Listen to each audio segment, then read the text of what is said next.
ආයිබෝවන් අද ඔබ බලාපොරොත්තු වෙන ඇති මේ වීඩියෝෙන් මොකද්ද කරන්න යන්නේ කියලා. අද තමයි 2019 MCQ විවරණයේ පළවෙනි කොටසේදී මම ඔබට ප්‍රශ්න 20ක් විවරණය කරා. ඉතිරි ප්‍රශ්න 30 අද ඔබත් එක්ක පැහැදිලිව විග්‍රහ කරන්න මගේ මේ සූදානම. නිසා පිළිවෙලින් අදාළ කොටස් ටික හොඳට ඔබ අවධානයෙන් යොමු කරලා අහගෙන ඉන්න. ප්‍රශ්න අංක 21ට අපි යමු. ප්‍රශ්න අංක 21 හොඳ ගානක්. 0.1 m ඒකපාර්ශ්වික දුබල අම්ල ද්‍රාවණයක හා 0.1 m වූ අම්ලයේ සෝඩියම් ලවණයේ ද්‍රාවණයක සමපරිමා මිශ්‍ර කිරීමයි. ඔන්න කියනවා සමපරිමා මිශ්‍ර කරනවා කියලා. එතකොට මතක් වෙන එකම දේ මොකක්ද? සමපරිමා මිශ්‍ර කරනවා නම් නව සාන්ද්‍රණ පෙර සාන්ද්‍රණින් අඩක් වෙනවා. ඉස්සෙල්ලා අපි ඒවා ලියාගමු. එතකොට නව ඒකපාර්ශ්වික දුබල අම්ලය මම HA කියලා ගන්නම්කෝ. නව සාන්ද්‍රණය එතකොට 0.1 2 බෙදුවම 0.5 m. ඔය විදිහටම නව ඒක සෝඩියම් ලවණයනේ. ඒකත් එන 0.5 m වෙනවා. ලැබෙන ද්‍රාවණයේ pH එකේ 5ක් වූ ස්වාරක්ෂක ද්‍රාවණයක්. අන්න මතක් වෙනවා. ස්වාරක්ෂක ද්‍රාවණයක් කියලා තියෙනවා. ඒතර පුතේ මතක් වෙන්න ඕනේ ස්වාරක්ෂක ද්‍රාවණයක් හඳුනගන්න ක්‍රම 4ක් තියෙනවා. එක තමයි දුබල අම්ලයයි එයාගේ ලවණයක් තියෙන්න ඕන. එහෙම නැත්නම් දුබල භස්මයයි එයාගේ ලවණයක් තියෙන්න ඕන. තුන්වෙනි ආකාරය දුබල අම්ලයකුයි දුබල භස්මයකුයි තියෙන්න ඕන. එහෙම නැත්නම් විශේෂ ලවණ සෝඩියම් බයිකාබනේට් එහෙම නැත්නම් පොටෑසියම් හයිඩ්‍රජන් තැලේ ඔය වගේ විශේෂ ලවණ ස්වාරක්ෂක ක්‍රියාව පෙන්වනවා. දැන් එතකොට මේක දුබල අම්ලෙත් තියෙනවා එයාගේ ලවණෙත් තියෙනවා. එහෙනම් මේක ස්වාරක්ෂක ද්‍රාවණයක්. ස්වාරක්ෂක ද්‍රාවණයක pH එකේ සම්බන්ධන ටක් ගාලා මතක් වෙන්නේ හෙන්ඩර්සන් සමීකරණය. මම ඒක භාවිතා කරලා පොඩි සම්බන්ධයක් ගන්නවා. මේ කටපාඩමේ තියා ගන්නවා. pKa log 10 පාදයට ලවණයේ සාන්ද්‍රණය බෙදීම අම්ලයේ සාන්ද්‍රණය. දැන් පුතන්ට පේනවා මේකට ආදේශ කරනකොට දැන් පද්ධතියිනේ මේ දෙන්නනේ. MCQ නිසා ඔයා දන්නවා දුබල අම්ලයේ විකටනේ නොගින එක තරම් කුඩයි කියලා අපි උපකල්පනය කරනවානේ. උතර ආසන්න වශයෙන් අම්ලයේ සාන්ද්‍රණය මේකමයි කියලා ගන්නවා. උතර A- කියන ලවණය A- කියන අයනය ලැබෙනවා මෙයාගෙන් සහ මෙයාගෙන්. උතර මෙයාගෙන් ලැබෙන ටික නොගින එක තරම් කුඩයි කියලා අපි ගණන් හදන්නේ. එතකොට A- සාන්ද්‍රණය ලවණින් ලැබෙන A- සාන්ද්‍රණය සමානයි කියලා ගන්නවා. තේම් MCQ ගන්න නිසා මේ ලියලිය කාලේ නාස්ති කරන්න අවශ්‍ය නැහැ. දැන් මේකට ආදේශ කරොත් එනම් පැහැදිලි pH එකේ දීලා තියෙනවා 5යි කියලා. sorry. එතකොට pKa log එතකොට පැහැදිලි A- සාන්ද්‍රණය වෙන්නේ මේ ගානමයි. එතකොට HA සාන්ද්‍රණයත් ආසන්න වශයෙන් මේ ගානමයි. එතකොට එන්නේ කැපිලා ගියාම 1. එතකොට ලඝු එක කියන්නේ බිඳුවයි. ඒකෙන් අපිට එනවා pKa යගේ 5යි කියලා. ඔන්න ඔය වගේ සම්බන්ධයක් එනවා. right. ඊට පස්සේ මොකද කියන්නේ කියලා බලන්න. දැන් කියන මෙම ස්වාරක්ෂක ද්‍රාවණයෙන් 20ක් ගත්තා. ස්වාරක්ෂක ද්‍රාවණේ 20ක් ගන්නවා කියන්නේ මෙයක් ඉන්නවා මෙයක් ඉන්නවා. ඊළඟට කියනවා 0.1 m දුබල අම්ල ද්‍රාවණයෙන් 90ක්. ආයේ 0.1 m දුබල අම්ල ද්‍රාවණයෙන් තව 90කුත් දානවා. අහනවා ඊට පස්සේ සෑදෙන ද්‍රාවණයේ pH අගේ. උදේ ඔයාලට අග්ගාල මතක් වෙනවද? ආයි පරිමාණ මිශ්‍ර කරනවනේ. එහෙනම් ආයි අලුතෙන් මේගොල්ලෝගේ සාන්ද්‍රණ හොයා ගන්නවා. අර එකම ස්ටෙප් ටික. දැන් මම හොයනවා ඉස්සලම ආරම්භක HA මවුල ආරම්භක HA මවුල කොච්චරද දැන් ගත්තේ? සාන්ද්‍රණي 0.5යි. ඒ කියන්නේ 1000ක 0.5යි. හැබැයි ගත්ත කිව්වේ ස්වාරක්ෂක ද්‍රාවණය 20යි. ඔය තියෙන එතකොට ආරම්භක HA මවුල ටික. එතකොට පුතාලට දෙන ඕකම තමයි ආරම්භක ලවණයේ මවුල ටිකක්. එතකොට ආරම්භක NA මවුල ටිකක් මේ ගානමයි කියලා පැහැදිලි. එතකොට මේ දෙන්නගේම සාන්ද්‍රණය නම් සමාන වෙන්න එපානේ. එහෙනම් ආරම්භක HA සාන්ද්‍රණයයි ආරම්භක ලවණයේ සාන්ද්‍රණය දෙකම සමාන වෙන්න ඕන. මේ මවුල් ටික දැන් තියෙන මුළු පරිමාව කීයද? 20යි අරකින් 90ක් දාන 110යි. 110න් බෙදලා නැවත 1000න් වැඩි කරන්න ඕන. ලස්සනට කැපිලා යනවා එකක් කැපිලා ගියා. ඉතුරු ටික තියාගන්න. දෙවරක් 5 10යි. 10 කියන්නේ දශම 1 බෙදීම 11යි. ඔන්න එනවා පුතේ එතන සාන්ද්‍රණය. ඊළඟට අර අලුතෙන් එකතු කරන දුබල අම්ලයේ 9HAගේ සාන්ද්‍රණය. එකපාරම හොයන්නම්. මවුල ටික කීයද? 1000ක දශම 1යි තත්ත්වය 90යි. ඊට පස්සේ ඒක දින මුළු පරිමාව 110යි. 1000න් වැඩි කරන්න. අර වගේම කැපිලා යනවා. එහෙනම් දශම 9 බෙදීම 11යි. ඊළඟට මතකයේදී අපි ස්වාරක්ෂක pH සම්බන්ධ ගණන් හදන ප්‍රතික්‍රියා තියනවාද කියලා බලමු. මෙතන ප්‍රතික්‍රියාවක් නැහැ අම්ලය ලවණය තියෙන්නේ. ඒතර හැදෙන්නේ කවුද ඉතුරු වෙන්නේ කවුද කියලා බලන දෙයක් නැහැ. මේ කට්ටිය ඔක්කොම ඉන්නවා. දැන් මේ කට්ටියගේ සමතුලිතතාව ටික ලියා ගන්න ඕන. පුතාලට මතක් වෙනවා එතකොට ද්‍රාවණයේ දැන් තියෙන මුළු වෙච්චේ සාන්ද්‍රණය කියන මෙතනයි දෙකක් තියෙනවනේ. වෙන් කරන්න බෑනේ ඔක්කොම එකට ඉන්නේ. ඒතර මුළු වෙච්චේ සාන්ද්‍රණය කියන්නේ මේ දෙක එකතුව. ලවණයේ සාන්ද්‍රණය කියන්නේ මේ ටික. අන්න එක තේරුම් ගන්න ඕන. ඒකෙන් ලැබෙනවා මුළු HA සාන්ද්‍රණය. අවසාන ද්‍රාවණයේ තියෙන මුළු HA සාන්ද්‍රණය. මේ දෙක එකතු කරන්න. දශම 1 බෙදීම 11ට එකතු කරන්න දශම 9 බෙදීම 11යි. එතකොට එකතු කරාම එනවා 1 බෙදීම 11යි. ඔන්න ඕම එනවා. එතකොට ලවණයේ සාන්ද්‍රණය කෙලිම දශම 1 බෙදීම 11යි. ඔච්චරයි. එහෙනම් MCQ නිසා පුතා දන්නවා ඉස්සෙල්ලා වගේ මේක සම්පූර්ණයෙන් අයන වලට කැඩෙන්නේ නැති නිසා HA සාන්ද්‍රණය ආසන්න වශයෙන් මේ ගානමයි. එතකොට A- සාන්ද්‍රණය ආසන්න වශයෙන් කාගෙන්ද ලවණයෙන් ලැබෙන A- සාන්ද්‍රණය සමාන කියලා ගන්නවනේ. ආයෙත් ඔළුවේ තියාගමු. අහන්නේ pH එකේ. ආයෙ දෙනවා මේක ස්වාරක්ෂක ද්‍රාවණයක්. ආයෙ දාන හෙන්ඩර්සන්. pH සමානයි. pKa ධන log 10 පාදයට ලවණයේ සාන්ද්‍රණය බෙදීම අම්ලයේ සාන්ද්‍රණය pKa අපි හොයාගත්ත ඉස්සෙල්ලා 5යි. log A- සාන්ද්‍රණය කියන්නේ මුළු A- සාන්ද්‍රණය කියන්නේ මෙයාගෙන් එන ටිකට සමාන කියලා ගන්නවා. රචනා ගානක් ඕන නිසා එකපාර ලියමු. ඊළඟට බෙදීම HA සාන්ද්‍රණය මුළු ටික මේ ගානටම සමානයි කියලා ගන්නවා. එන පුතාලා පැහැදිලි කැපිලා ගියාම දශම 1 ඉතුරු වෙනවා. 10 පාදයට දශම 1. දශම 1 කියන්නේ 10 ඍණ 1යි. 10 ඍණ 1 ලව් කියන්නේ ඍණ 1යි. එනම් උත්තරය අලුත් pH අගය 4යි කියනවා. එනම් පැහැදිලි උත්තරය 2 කියලා. අපි බලමු ප්‍රශ්නාංක 22. 22 කියලා තියෙනවා අපිට P කියන්නේ මොකක් හරි දුබල අම්ලයක්. Q කියන්නේ දුබල අම්ලයයි එහි ලවණයේ සමමූල මිශ්‍රණයක්. ඊපස්සේ R කියන්නේ දුබල අම්ලයයි ප්‍රබල භස්මයයි. ඔක්කොම සෝඩියම් හයිඩ්‍රොක්සයිඩ් ගමුකෝ. අනුමාපනයේ සමගතා ලක්ෂයේ ලැබෙන මිශ්‍රණය. උදාහරණ මතක් වෙනවා. දුබල අම්ලයයි ප්‍රබල භස්මයයි ප්‍රතික්‍රියා කරාම සෑදෙන ලවණය හැමතිස්සෙම පාෂ්මිකයි. භස්මයේ ප්‍රබලයි, අම්ලයේ දුබලයි. එහෙනම් ලැබෙන ද්‍රාවණය පාෂ්මිකයි. එහෙනම් මේක තියා බලවම ලස්සනට පේනවා මේක ආම්ලිකයි. මේක කෙලින්ම පාෂ්මිකයි. මේක ස්වාරක්ෂක ද්‍රාවණය. දුබල අම්ලයේ ලවණය දෙකම තියෙනකොට ස්වාරක්ෂක ද්‍රාවණය.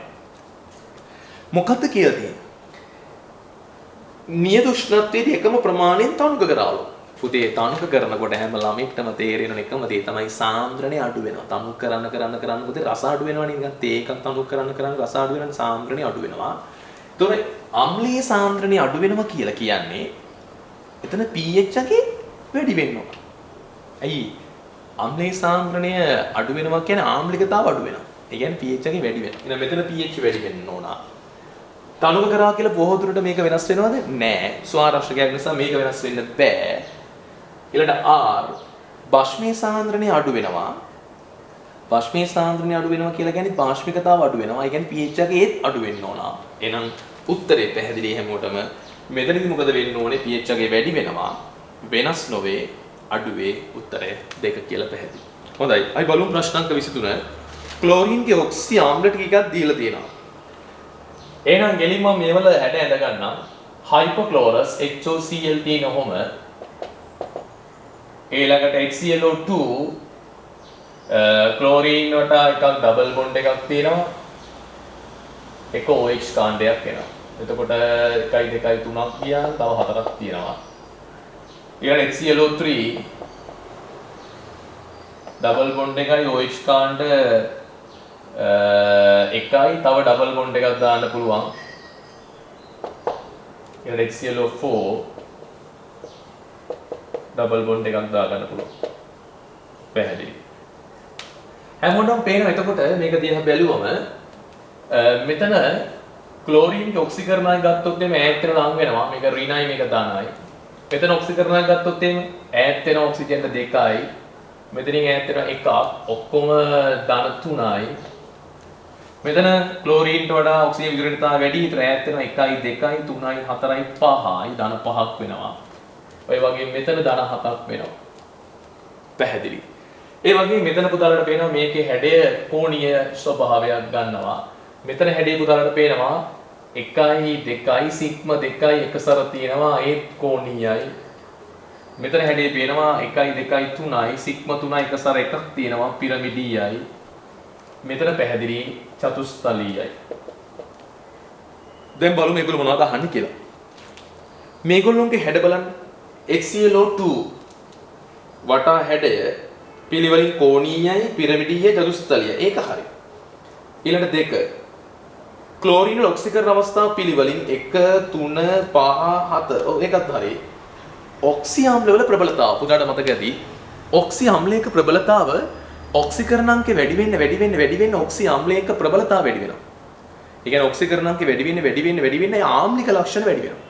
අනාම්ලික ලක්ෂණ වැඩි වෙනවා කියලා කියන්නේ ආම්ලික ප්‍රබලතාවත් වැඩි වෙන්න ඕන. එහෙනම් ඔක්සි ආම්ල වල ආම්ලික ප්‍රබලතාව ඔක්සිකරණාංකය වැඩි වෙන්න ඕන. ඒකත් හරි. අඩුතරමින් එක දිත්ව බන්ධනයක්වත් අඩංගුලු. පැහැදිලි. මෙයාට ඩබල් බොන්ඩ් එකක් නැහැ. මෙයාට ඩබල් බොන්ඩ් එකක් නැහැ. ඊළඟට කියන ඔක්සි ආම්ල සියල්ලේම අඩුතරමින් එක OH කාණ්ඩයක්වත් ඇත. ඔව් ඒක හරි. එහෙනම් උත්තරය පැහැදිලි 4 කියලා. හොඳයි. අපි බලමු ප්‍රශ්න අංක 24. ආම්ලික ජලීය ද්‍රාවණයක සෙල්සියස් 25 දී ඝනත්වයේ ඝන ඩෙසිමීටරයට කිලෝග්‍රෑම් 1යි. මෙම ද්‍රාවණයේ pH එක 1යි. අපිට කෙලින්ම දීලා තියෙන ද්‍රාවණයේ pH එක 1යි කියලා. pH එක 1යි කියන්නේ හැමෝම දන්නවා H+ සාන්ද්‍රණය 10 ඍණ 1යි කියලා දන්නවා. pH 1යි කියලා කියන්නේ H+ සාන්ද්‍රණය 10 ඍණ 1යි. අහනවා H+ වල සාන්ද්‍රණය ppm වලින්. ඊටාම සරලයි. මේක ppm වලට හරවන්න තියෙන්නේ. එන ඉස්සෙල්ලම මම මේක වැඩි කරන මෞලික ස්කන්ධේ. ඒතර 10 ඍණ 1යි. මෞලික ස්කන්ධ එකෙන් වැඩි කරොත් උත්තරය එන්නේ ඝන ඩෙසිමීටරයට ග්‍රෑම් කියලා. එහෙනම් H+ සාන්ද්‍රණය සමානයි. දැන් ppm කියන්නේ ඝන ඩෙසිමීටරයට මිලිග්‍රෑම්. ඝන ඩෙසිමීටරයට මිලිග්‍රෑම්. ඒතර මිලිග්‍රෑම් කරන්න මේක 1000න් වැඩි කරා නම් හරි. ඒතර ඝන ඩෙසිමීටරයට මිලිග්‍රෑම් කියන්නේ ppm. එනම් පැහැදිලි උත්තරය CI ppm. ඉතා පැහැදිලි උත්තරේ 3 වෙන්න ඕන කියලා. හොඳයි. අපි බලමු ප්‍රශ්න අංක 25 දරුවෝ. ඕසෝන් අඩංගු දූෂිත වායු සාම්පලයකින් ග්‍රෑම් 25ක් ගත්තලු. ග්‍රෑම් 25ක් ගත්තලු. ඕකේ ඕසෝන් අඩංගු යකයි අපවිත්‍රයි. වැඩිපුර Ki අඩංගු ද්‍රාවණයක් සමග පිරියම් කරාවු.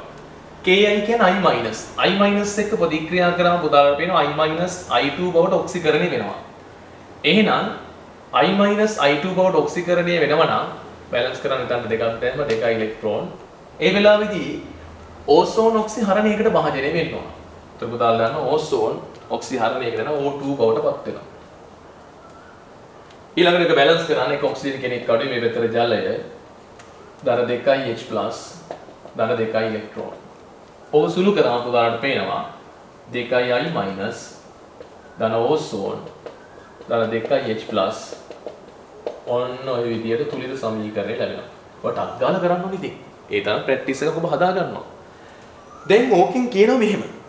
මුක්ත වෙච්ච I2 අනිලඟ ප්‍රතික්‍රියා සියල්ලම ලියන්න ඕන. තයෝසල්ෆේට් එක ප්‍රතික්‍රියා කරනවා. ඒතර මතක් වෙනවා හැදෙන්නේ I- සහ ටෙට්‍රාතයෝනේට්. බැලන්ස් කරන්න මෙතනට 2යි මෙතනට 2යි. ඒ සඳහා වැය වුණා කියලා කියනවා 0.02 m වලින් 25. අපෙන් අහන්නේ ඕසෝන්ගේ ස්කන්ධ ප්‍රතිශතයකින් සරල මූල ගාන. සියලු ප්‍රතික්‍රියා තුලණය කරා වැඩ පටන් ගන්න හරියටම தත්ත්වයක් ගන්න දෙන්නේ. එහෙනම් මෙතනින් වැඩ පටන් ගමු. පුතලට පේනවා තයෝසල්ෆේට් මවුල ටික යොපනා. තයෝසල්ෆේට් මවුල වලින් භාගයයි I2 මවුල. ඒ I2 මවුල ටික දන්නවනම් ඒ ටික මෙතන තියෙනවා. ඒ I2 මවුල ටික කෙලින්ම තිබ්බ ඕසෝන් මවුල වලට සමානයි. ඒකෙන් ඕසෝන් ස්කන්ධය හොයාගන්න පුළුවන්. තයෝසල්ෆේට් මවුල 1000ක තියෙනවා දෙක වැඩි කිරීම 10 ඍණ 3 එන 25ක MCQ නිසා සුළු කිරීම අන්තිවිල කරන්න. තයෝසල්ෆේට් මවුල වලින් භාගය I2 මවුල. එම නිසා I2 මවුල මේක දෙකෙන් බෙදුවම මේ දෙක කැපිලා යනවා. දෙකෙන් බෙදුවම මේ දෙක කැපිලා යනවා. ඔන්න එනවා I2 මවුල. ඔය I2 මවුල පැහැදිලි ඕසෝන් මවුල වලට සමානයි. එම නිසා O3 මවුල ගන්න කෙලින් වෙන උත්තරය 25 වැඩි කිරීම 10 ඍණ 6යි. එහෙනම් ඕසෝන් ස්කන්ධය මවුල ගාන වැඩි කරන්න ඕනේ මෞලික ස්කන්ධයෙන්.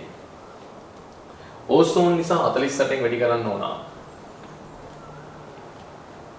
ඕසෝන් නිසා 48න් වැඩි කරා. එතන උත්තරයක් එනවා 48 වැඩි කිරීම 25 වැඩි කිරීම 10 ඍණ 6යි ග්‍රෑම්. ඔක කොහොම තියාගන්න සුළු කරන්න යන්න එපා. ඊට පස්සේ ආන්නේ ඕසෝන්ගේ ස්කන්ධ ප්‍රතිශතය. ස්කන්ධ ප්‍රතිශතය බලන්න නම් ඕසෝන්ගේ ස්කන්ධය මුළු ස්කන්ධයෙන් බෙදලා කියන්නේ ග්‍රෑම් 25 100න් වැඩි කරා.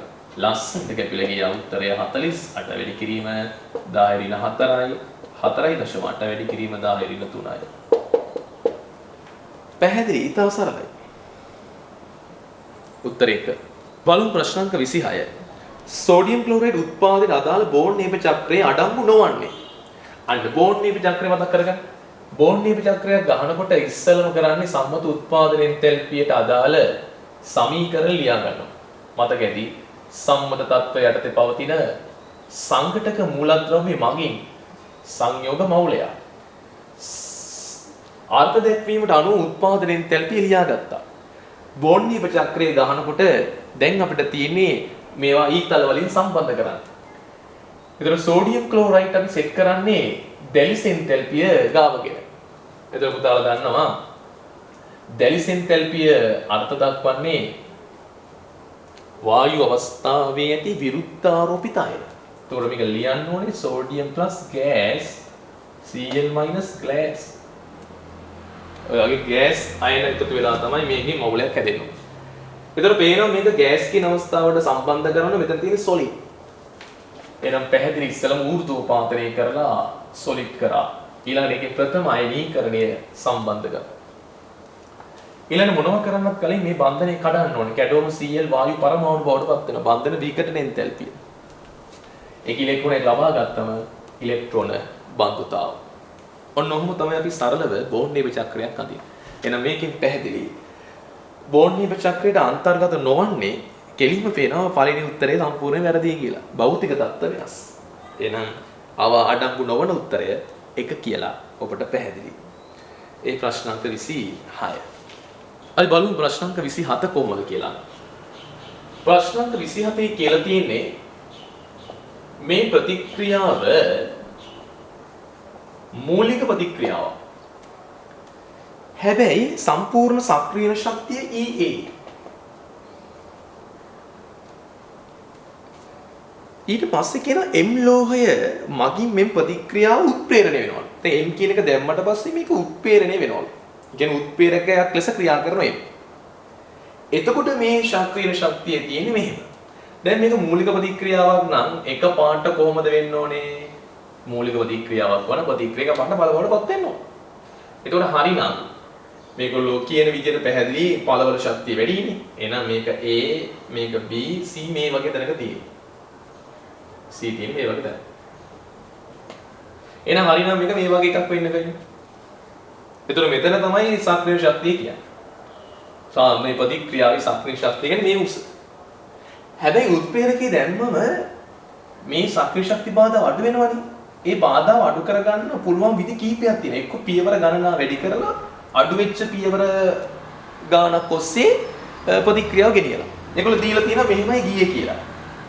මේකට අනුව බලන්න පොඩ්ඩක්.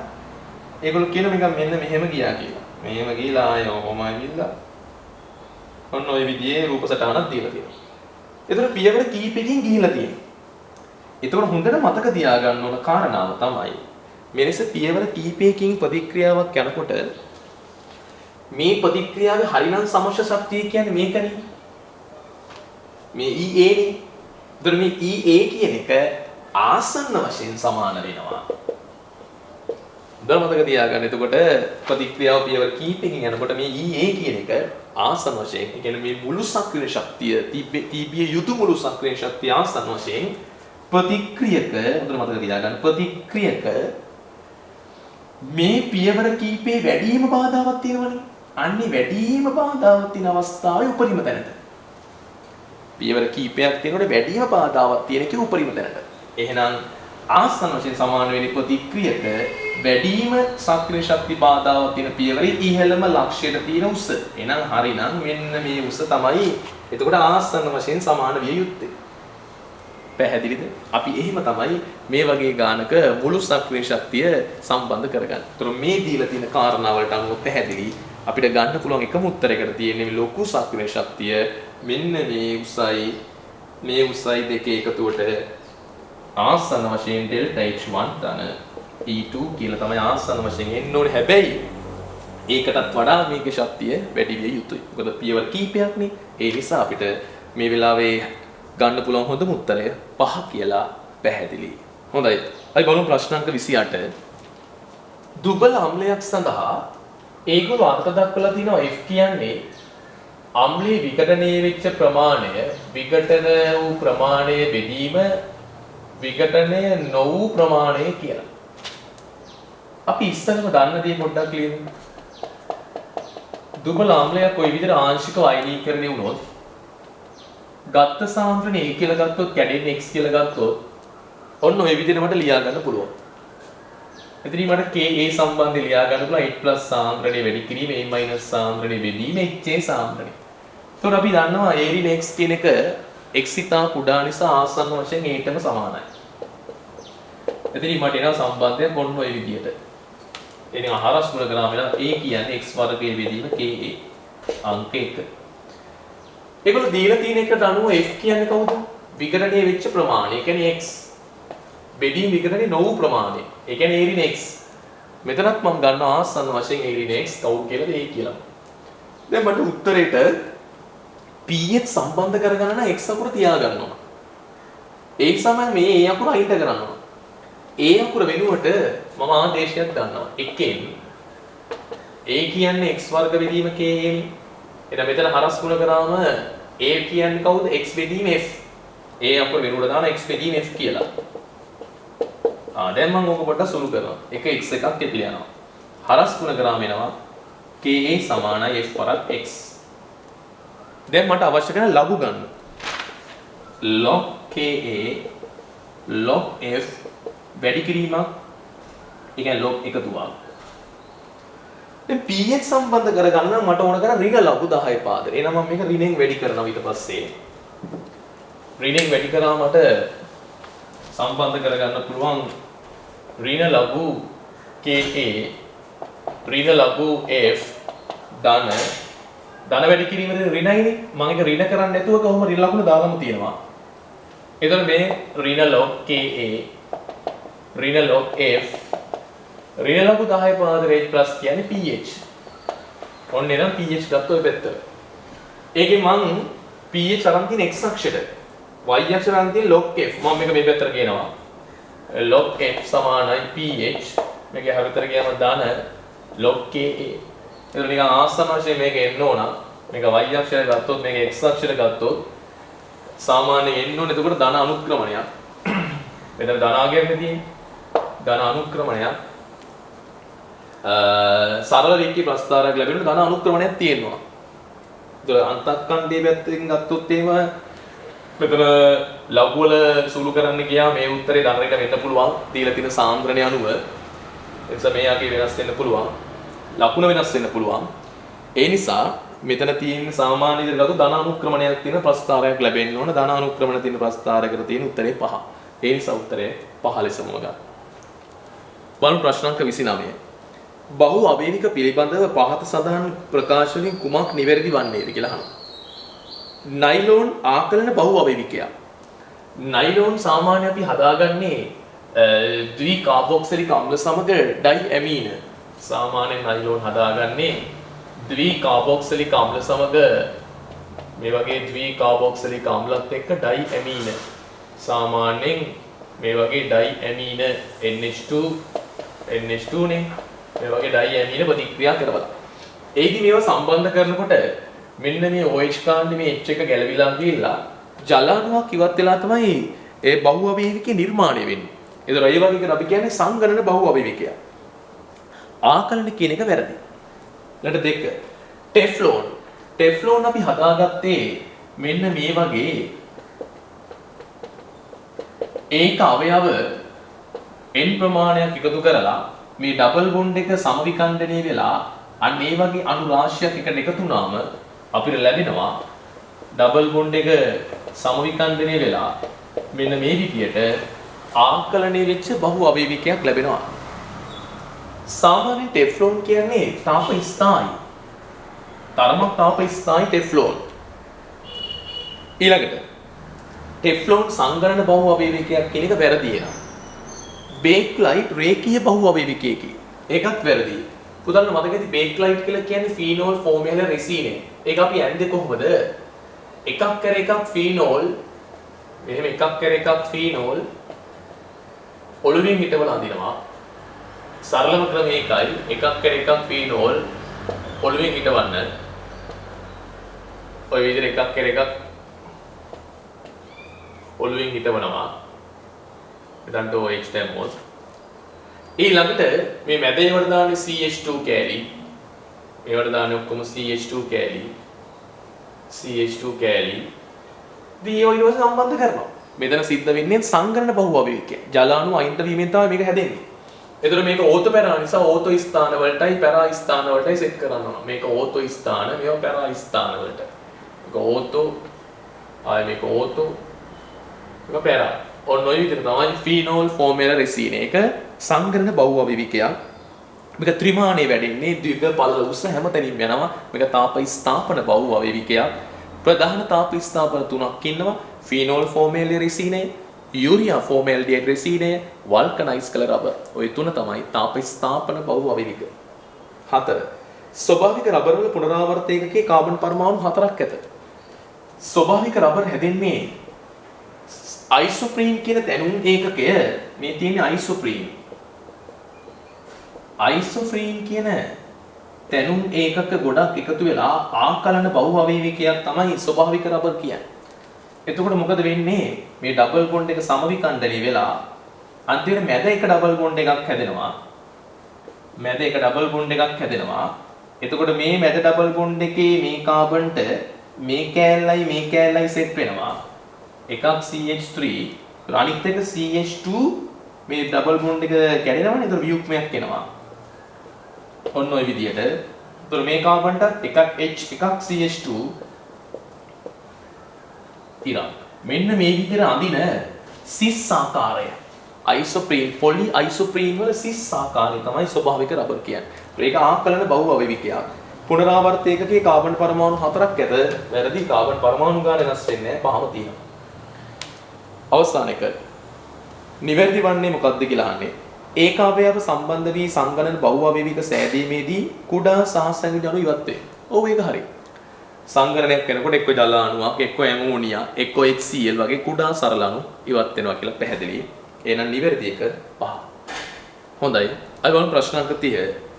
එකිනෙක හා ප්‍රතික්‍රියා නොකරන පරිපූර්ණ වායු දෙකක් කපාටයක් මගින් වෙන් කර දෘඩ බඳුනක් තුළ දබා ඇත. පරිපූර්ණ වායු දෙක දෘඩ බඳුනක් තුළ වෙන් කරලා තියෙනවලු කපාටයකින් වහලා. අපි හිතමු x සහ y කියන පරිපූර්ණ වායු දෙකක් තියෙනවා. නියත උෂ්ණත්වයේදී හා පීඩනයේදී. උෂ්ණත්වයයි පීඩනයයි නියතයි.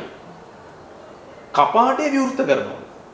ආනා පද්ධතිය ගිබ්ස් ශක්තිය එන්තැල්පි එන්ට්‍රොපි මොකද එන්නේ කියලා. ඉතා සරලයින් දරුවෝ. උෂ්ණත්වයේ නියත නම් මධ්‍යන චාලක ශක්තිය නියතයි. පරිපූර්ණ වායු අණු වල මධ්‍යන චාලක ශක්තිය නියතයි. ඒ කියන්නේ ගබඩා වෙලා තියෙන ශක්තිය නියතයි. ශක්තිය නියත නම් එන්තැල්පි පර්යාසය වෙනස් වෙන්න බෑ. එහෙනම් එන්තැල්පියට වෙනසක් වෙන්න බෑ. එයි වායු අණු දෙකේම ශක්තිය නියතයක්. එහෙනම් එන්තැල්පිය වෙනස් වෙන විදියක් නැහැ. එහෙනම් පැහැදිලි එන්තැල්පිය වෙනස් වෙන්න බෑ. ඉතින් එහෙම තියෙන එකම උත්තරයකට තියෙන්නේ 3 විතරයි.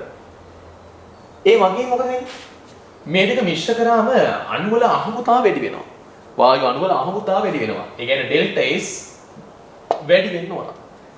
ඩෙල්ටා S වැඩි වෙන්න ඕන. එන්තැල්පි වෙනස් වෙන විදියක් නැහැ. එහෙනම් ඩෙල්ටා G සමාන වෙන්නේ ඩෙල්ටා H ඍණ T ඩෙල්ටා S. එතකොට මේක වෙනස් වෙන විදියක් නැහැ. උදාහරණයක් පේන වෙයි නම් ඩෙල්ටා S වැඩි වෙන්න ගන්නවා. ඒතර ධනාගයේ වැඩි වෙනකොට ධන වැඩි කිරීම ඍණ වෙනවා. ඒතර මෙතනින් එන ඍණ උත්තරේ වැඩි වෙන්න ගන්නවා. ඍණ උත්තරේ වැඩි වෙන්න ගන්නකොට ගිබ් ශක්තිය මොකද වෙන්නේ? ගිබ් ශක්තියත් මොකද වෙන්නේ? අඩු වෙන්න ගන්නවා. ගිබ් ශක්තියත් මොකද වෙන්නේ? අඩු වෙන්න ගන්නවා. එහෙනම් ඉතා සරලයි පැහැදිලි උත්තරය 3 කියලා. බලමු ප්‍රශ්නාංක 31. මොකද්ද ප්‍රශ්නාංක 31කින් කියන්නේ? ජලය උපයෝගී ලක්ෂණ පෙන්눔 කරයි. ඔව් පුතාලා දන්නවා සාමාන්‍යයෙන් ජලාණුවක් ගත්තම ඔය ජලාණුවේ තියෙන එක සැර ඉලෙක්ට්‍රෝන. එයාට පුළුවන් ඉතා පහසුවෙන් H+ කෙනෙක් වගේ කෙනෙක්ට දානය කරන්න. ඒතර එක සැර දානය කරන්න පුළුවන්. ඒ කියන්නේ ප්‍රෝටෝනයක් ප්‍රතිග්‍රහණය කරනවා. ඒතර ප්‍රෝටෝනයක් ප්‍රතිග්‍රහණය කරාම හැමෝම දන්නවා ඒක භස්මයක් ලෙස ක්‍රියා කරනවා. බ්‍රොන්ස්ටඩ් භස්ම විදියට ප්‍රෝටෝන ප්‍රතිග්‍රහ කරනවා. ඒතර ජලයට බාෂ්පික ලක්ෂණ පෙන්වන්නත් පුළුවන්. ඒ වගේම ඔයගොල්ලෝ දන්නවා ලෝහ සෝඩියම් වගේ පොටෑසියම් වගේ කෙනෙක් ජලයට දැම්මම එතනින් හයිඩ්‍රජන් වායුව පිට වෙනවා. උදාහරණයක් හයිඩ්‍රජන් වායුව පිට වෙන නම් මේ ජලාණුවෙන් H+ පිට වෙන්න ඕන. ඒතර H+ මුක්ත කරන්න ඕන. H+ මුක්ත කරනවා කියන්නේ ප්‍රෝටෝන දානය කරනවා ආම්ලික ලක්ෂණක් තියෙනවා. මේ ලෙස ඉතා සරලව ජලයට ආම්ලික ලක්ෂණ, බාෂ්පික ලක්ෂණ තියෙනවා කියලා පැහැදිලි කරන්න පුළුවන්. එහෙනම් උපයෝග ලක්ෂණ පෙන්눔 කරයි කියන එක හරි. H2O2 වල තාපාංකය ජලයේ තාපාංකයට වඩා ඉහළයි. ඔව් ඒකත් හරි. පුතාලා දන්නවා ජලාණුවට වඩා H2O2 ගත්තොත් එතන ඔක්සිජන් පරමාණු දෙකක් තියෙන හින්දා එයාට හදාගන්න පුළුවන් හයිඩ්‍රජන් බන්ධන ගාන වැඩි වෙනවා. එක ජලාණුවක් හයිඩ්‍රජන් බන්ධන එකක් හදනවා නම් එතකොට මෙතන හයිඩ්‍රජන් බන්ධන දෙකක් හදා ගන්නවා. ඒ නිසා බන්ධන ශක්තිය මෙතන වැඩි වෙනවා. ඒ නිසා යාගේ ද්‍රවාංක තාපාංක වැඩි වෙන්න ඕන. ඒ නිසා H2O2 වල තාපාංකය ජලයට වඩා වැඩි වෙනවා. ආසන්න වශයෙන් H2O2 වල තාපාංකය සෙල්සියස් අංශ 150ක් වන උකු තෙලක් වගේ එකක්. මේකේ තාපාංකය සෙල්සියස් 100යි කියලා පැහැදිලි. 3. ආම්ලික මාධ්‍යයකදී පමණ H2O2 වලට ඔක්සිකාරකයක් ලෙස ක්‍රියා කළ හැක. H2O2 වලට ඔක්සිකාරකයක් ලෙස සාමාන්‍ය ඔයගොල්ලෝ දන්නා H2O2 ඔක්සි හරණය වෙන්නේ ජලයේ බවට. ඒ වගේම H2O2 ඔක්සිකරණය වෙන්නේ ඔක්සිජන් බවට. ඔක්සි හරණය ඔක්සිකරණය සාමාන්‍ය මේ ආම්ලික මාධ්‍යයේදී භාෂික මාධ්‍යයේදී ඔක්සිකරණ ඔක්සිහරණ ක්‍රියාවලට භාජනය වෙනවා. ක්‍රියා කළ හැක. ආම්ලික මාධ්‍යයේදී පමණක් H2O2 වලට ඔක්සිකාරකයක් ලෙස. ඔක්සිකාරකයක් ලෙස කියන්නේ එයා ඔක්සිහරණය. ඒතර සාමාන්‍යයෙන් H2O2 ඔක්සිහරණය කරණයේදී දෙකම වෙනවා. බලමු. ඊළඟ D H2S සහ සල්ෆර් ඩයොක්සයිඩ් යන දෙකටම හැකියාව ඇති ඔක්සිහාරක ලෙස ක්‍රියා කිරීමට පමණයි. ඒක වැරදි කියලා පුතාලට තේරෙනවා. H2S ගත්තොත් සල්ෆර් ඉන්න දෙකේ පවතින්නේ. එයාට ඔක්සිකරණය වෙන්න පුළුවන් බිඳුව බවටත් ඒ වගේම ඔක්සිහරණය වෙන්න පුළුවන් හයිඩ්‍රජන් වායුව බවටත්. ඒතර H+ ගේ ඔක්සිකරණාංකය ධන 1යි. ඔක්සිකරණ ඔක්සිහරණ දෙකම පුළුවන්. සල්ෆර් ඩයොක්සයිඩ් ගත්තොත් මතකයි මෙතන ඔක්සිකරණාංකය ඔක්සිජන්ගේ ඔක්සිකරණාංකය මෙතන තියෙන්නේ සල්ෆර්ගේ ඔක්සිකරණාංකය මෙතන තියෙන්නේ ධන 4. එයාට ධන 6 දක්වා වැඩි කරගන්න පුළුවන් ඔක්සිකරණය. එහෙම නැත්නම් අඩු කරගන්න පුළුවන් බිඳුව බවට, සල්ෆයිඩ් බවට ඔක්සිකරණාංකය අඩු කරගන්න පුළුවන්. සාමාන්‍යයෙන් සල්ෆයිඩ් බවට ඔක්සිහරණය වෙනකොට ඒක ප්‍රතික්‍රියා කරන ලෝහ මැග්නීසියම් යකඩ වගේ කට්ටියත් එක්ක ප්‍රතික්‍රියා කරාම තමයි සල්ෆයිඩ් බවට පත් වෙන්නේ. ওই විදිහට ඔක්සිකරණ ඔක්සිහරණ දෙකම පුළුවන්. ඒ නිසා පැහැදිලි උත්තරය A සහ B කියන එක හොඳටම පැහැදිලි. ඒ නිසා උත්තරය 1 කියලා ගන්න පුළුවන්. හැබැයි මේකේ උත්තරය 5ටක් දීලා තියෙනවා. මොකද එතනදී C උත්තරේ සලකා බලලා තියෙනවා. ඒ නිසා උත්තරය 1 හෝ 5 දීලා තියෙනවා. හොඳයි. බලමු ප්‍රශ්නාංක 32. හයිඩ්‍රෝකාබන පිළිබඳව පහත දක්වා ඇති කුමන ප්‍රකාශයේ නිවැරදි වේද කියලා අහන්න. සියලුම හයිඩ්‍රෝකාබන වැඩිපුර ඔක්සිජන් එක සම්පූර්ණයෙන්ම දහනය කරාම කාබන් ඩයොක්සයිඩ් සහ ජලය ලැබේ. ඒක හරියටම හරි. සාධාරණ හයිඩ්‍රෝකාබනයේ සූත්‍රය CXHY ඔක්සිජන් එක්ක ප්‍රතික්‍රියා කරාම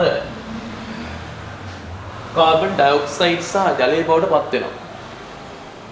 උදාහරණ මතකයේ මේක තුලිත ප්‍රතික්‍රියාවක් X ධන Y බැදීම 4යි oxygen X carbon dioxide Y බෙදීම 2 ජලය.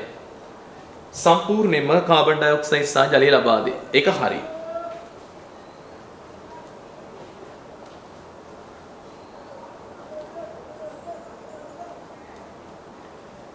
ඊළඟ B සියලුම ඇල්කයින ග්‍රීන්හාවුස් ප්‍රතිකාරක සමග ප්‍රතික්‍රියා කළ ඇල්කයිනයිල් මැග්නීසියම් හේලයිඩ්.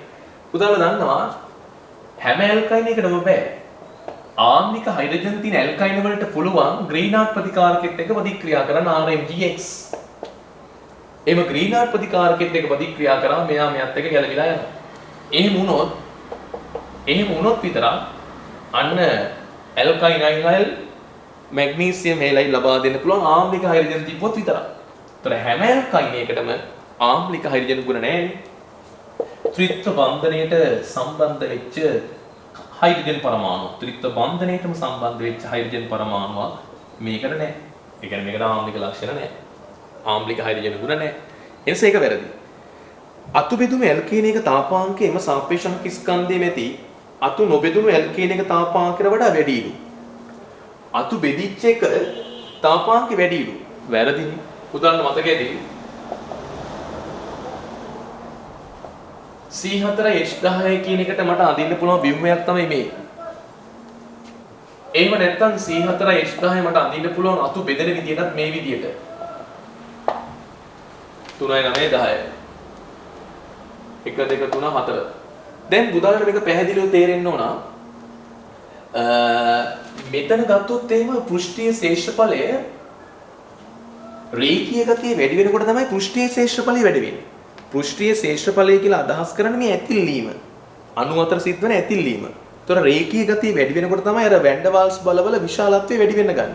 එතකොට එකම අනුපිස්කන්ධය තිබුණට රේඛීය දාමයක් වෙනකොට මොකද වෙන්නේ? වැන් ඩර් වාල්ස් බලවල විශාලත්වය වැඩි වෙන්න ගන්න. ඒතොර පෘෂ්ඨීය ශේෂ්ඨඵලය කියන්නේ දිගින් වැඩි වෙන්න ඕන. වක්‍රාකාර ගෝලාකාර ගතිය නෙමෙයි.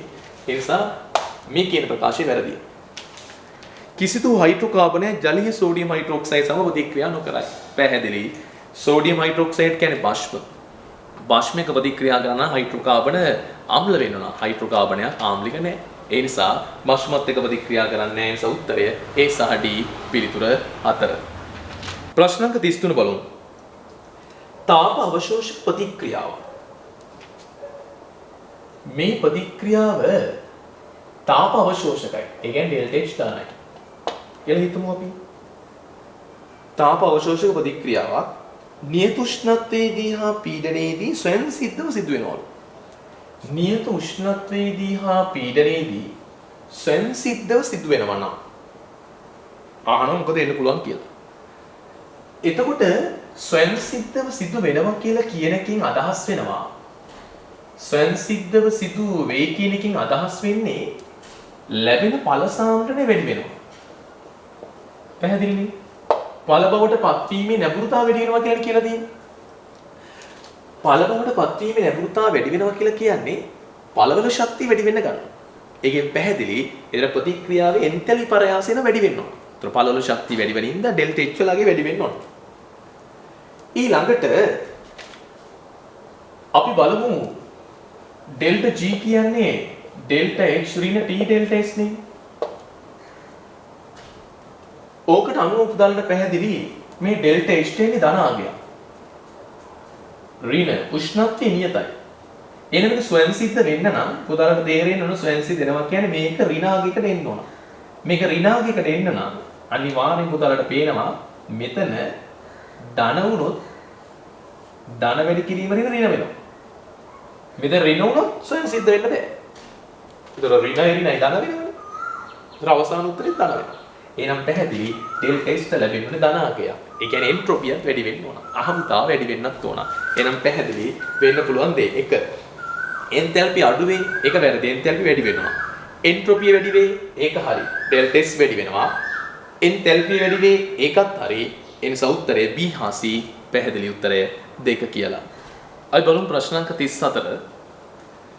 ලෝහ අයන ඒවායේ ජලීය ද්‍රාවණ වලට H2S යැවීමෙන් අවක්ෂේප කිරීම සම්බන්ධයෙන් පහත කුමන වගන්තිය නිවැරදිද කියලා යහන්න.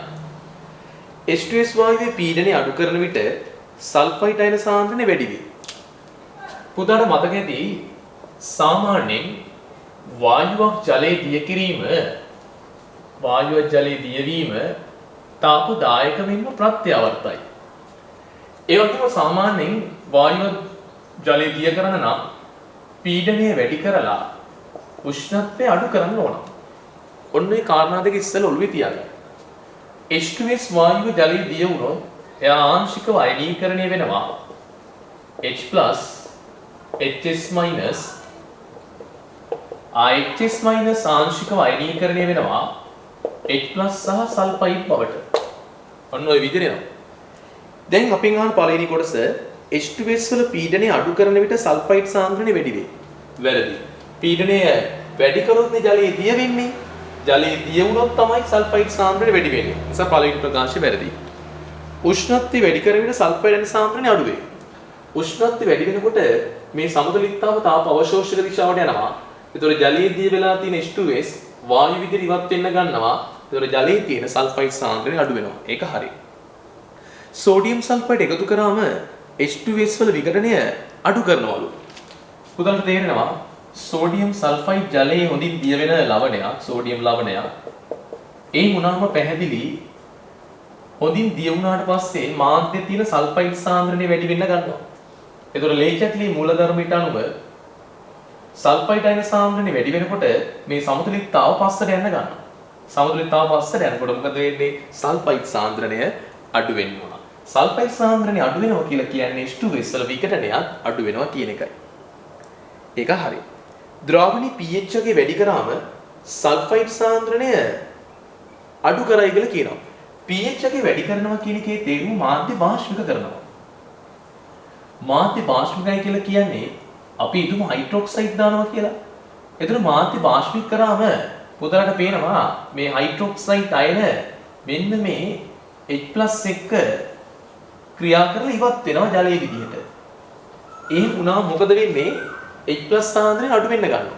ඒ නිසා සමතුලිතතාව ඉස්සරහට යන්න ඕන. සමතුලිතතාව ඉස්සරහට යනකොට මොකද වෙන්නේ? H2S HS- වල විඝටනය වැඩි වෙනවා. වැඩි වෙලා ලැබෙන සල්ෆයිඩ් සාන්ද්‍රණය වැඩි වෙන්න ඕන. අඩු කරයි කියන එක වැරදි. එන උත්තරය B හා C දෙක කියලා පැහැදිලි. බලමු ප්‍රශ්න අංක 35. පාද දැක්වෙන ඒවායින් නියුක්ලියෝෆිලික ආදේශ ප්‍රතික්‍රියා වන්නේ කුමක්ද? සාමාන්‍ය මතක තියාගන්න ඕනේ ඇල්කිල් හේලයිඩ් සහ අම්ල ක්ලෝරයිඩ් සාමාන්‍යයෙන් පෙන්වන යාන්ත්‍රණ වර්ගය තමයි න්‍යෂ්ඨකාමී ආදේශ.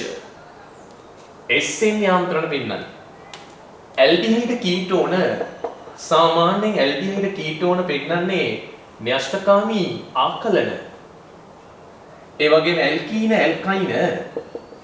ඇල්කයින සාමාන්‍යයෙන් පෙන්වන්නේ ඉලෙක්ට්‍රෝනකාමී ආකලන. බෙන්සීන් පෙන්වන්නේ ඉලෙක්ට්‍රෝනකාමී ආදේශ. සරලව මතක තියාගත්තා.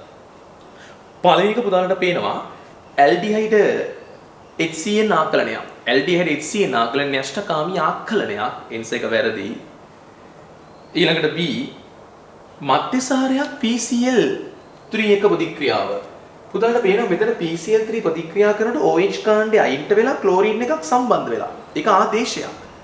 එහෙනම් මේක මොන වගේ ආදේශයක්ද? ඒක චූට්ටක් හිතන්න. එතන මොන වගේ ආදේශයක්ද කියලා බලන්න නම් පොඩ්ඩක් අපි ඒක මේ විදිහට තේරුම් ගමු. මෙන්න මේ මධ්‍යසාරයේ මම ඇදලා පෙන්නුවොත් ඔහොම ඒක PCl3 එක ප්‍රතික්‍රියා කරන්නේ නැහැ. පුතාලා දන්නවා ක්ලෝරින් විදුලිනතාවය වැඩි. ඒ නිසා යම් මොහොතක මේ බන්ධනේ මේ පැත්තට කැඩුනොත් මෙන්න මේ ෆොස්ෆරස්ට ඉලෙක්ට්‍රෝන අඩු වෙන්න ගන්නවා. එතකොට මේ ඉලෙක්ට්‍රෝන සපයන්නට කොහොමද ඔක්සිජන්? ඔක්සිජන් මෙයාට ඉලෙක්ට්‍රෝන මෙයාට ලබා දෙන්න ඕන. එහෙම වුණොත් මොකද වෙන්නේ? ඉලෙක්ට්‍රෝන යුගලයක් මෙයාට ලබා දෙනවා. අන්න මොකද වෙන්නේ? ඍණ ආරෝපණය. ඉලෙක්ට්‍රෝන මෙයාට දෙනවා. ඒ නිසා ධන එක්කෙනාට ඍණ ගහන්නේ. ඒතර න්‍යෂ්ඨකාමී ප්‍රහාරයක්. මෙතන ඍණ ගහන්නේ ධනට. ඒ නිසා න්‍යෂ්ඨකාමී ප්‍රහාරය අන්තිමේ මොකද වෙන්නේ? මේ බන්ධනේ මෙතනින් කැඩෙනවා. කැඩිලා ඊතන්ට Cl පරමාණුව සම්බන්ධ වීමක් වෙනවා. එනනේ අෂ්ටගාමී ආදේශයක් කියන එක හරි. 3. ඇල්කිල් හේලයිඩ් ජලීය සෝඩියම් හයිඩ්‍රොක්සයිඩ් පැහැදිලි එක න්‍යෂ්ඨගාමී ආදේශයක්. න්‍යෂ්ඨගාමී ආදේශයක්. අන්තිම එක පුතේ මෙතේන් ක්ලෝරිනීකරණය වගේ මේක මේ ඇල්කේනය ක්ලෝරිනීකරණය එක මුක්ත කණ්ඩක ආදේශ යාන්ත්‍රණයක්. එනම් පුතාලට තේරෙන්න ඕන 35 වෙනි එකේ පිළිතුර එන්න ඕනේ B හා C කියලා පැහැදිලි න්‍යෂ්ඨගාමී ආදේශ ප්‍රතික්‍රියා උත්තරය 2. ප්‍රශ්න 36. වායුගෝලයේ කාබන් ඩයොක්සයිඩ් මට්ටම ඉහළ යාම සම්බන්ධයෙන් පහත දැක්වෙන කුමන ප්‍රකාශය නිවැරදිද?